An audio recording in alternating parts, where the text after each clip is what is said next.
गड़िला श्री श्री जम्बेश्वर महाप्रभुंक रुकुणा रथ रथ टाणिले शह शह भक्त। ए दृश्य राजधानीर दृश्य नुहे दर्शक बंधु। आठगड़े सृष्टि होईछि एपरी आध्यात्मिक परिवेश। रथारूढ़ होई भक्तंको दर्शन देइछन्ति श्री श्री जम्बेश्वर महाप्रभु। रुकुणा रथयात्रा रे सामिल होई निजको धन्य मने करुछन्ति हजार हजार भक्त।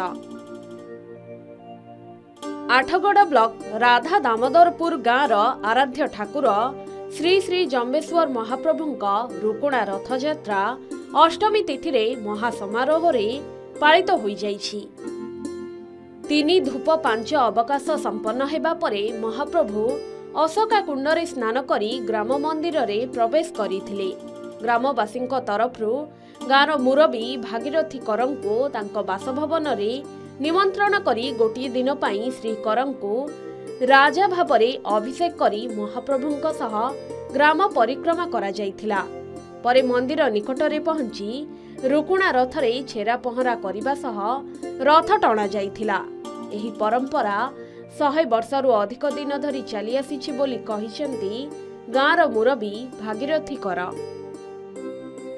ये परंपरा आज्ञा 100 वर्ष ऊर्ध हम आम छुआ बेले कथा आम परंपरा कथा देखी आसु। आपण माने लिंगराज महादेव यात्रा जानते अशोकाष्टमी रे पड़े से रथ रात्रि टणा दिन बेले टणा बेले आमर विशेषत्व होची रात्रि टणा हुए। आज रथ भिड़ा सरला या पर सांस्कृतिक कार्यक्रम यात्रा पार्टी 4 दिन यात्रा करें एथिपई आज्ञा आमर मासे पूर्व प्रस्तुति बैठक हुए एवं प्रस्तुति बैठक रे ग्रामर सब अधिवासी जोग दियंती एवं आमे माने कोन सरकारी सहायता एठू पाउना आमे निजे चांदा फादा देकरी ए कार्यक्रम टी करू। आमे वर्ष जाक अपेक्षा करछु कोदरे दिन आसीबो। ए दिन को आमे वर्ष काल गणुछु। ए गोटे एबडी माहौल आम गाँर समस्त अधिवासी आबाल वृद्ध वनिता एक उत्सव भाव में पालन करते। प्रत्येक घर कुड़िया आसती, प्रत्येक घर लुगापटा किणा हुए। प्रत्येक दिन आम गाँव बोधे 50-100 लोक जाऊे आठगड़ कटक लुगापटा किणा। ये वर्ष जाक संचय ये खर्च कर 100 वर्ष परंपरा रथ छेरा पहरा मो 51 वर्ष पूर्ण है। मुझे बहुत खुशी है जो भाव में आम गाँव पिला माने मते गाड़ी पहुँचले जो ढंग पहुँचले मुझे ऋण सुझी पारि। हिंदू धर्म रे 12 मासरे 13 पर्व पालन करा जाए। एथि मध्यरु चैत्र मास शुक्ल पक्ष अष्टमी तिथि रे अशोकाष्टमी पर्व पालित हुए। एही दिन अशोक वृक्ष एवं भगवान शंकरंकर पूजा करा जाई थाए।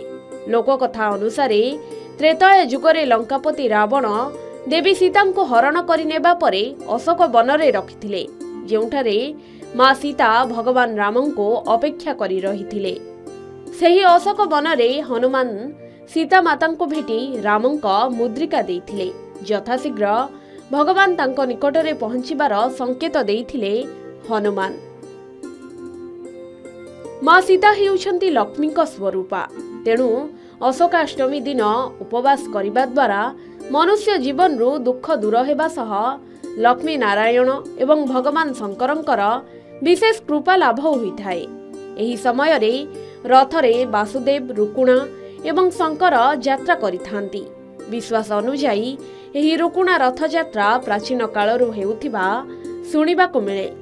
अशोकाष्टमी को एक पवित्र पर्व भावे मने करा जाई रुकुणा रथ यात्रा पालित हुए। आठगढ़ विश्वजीत राउत को रिपोर्ट, के न्यूज ओडिशा।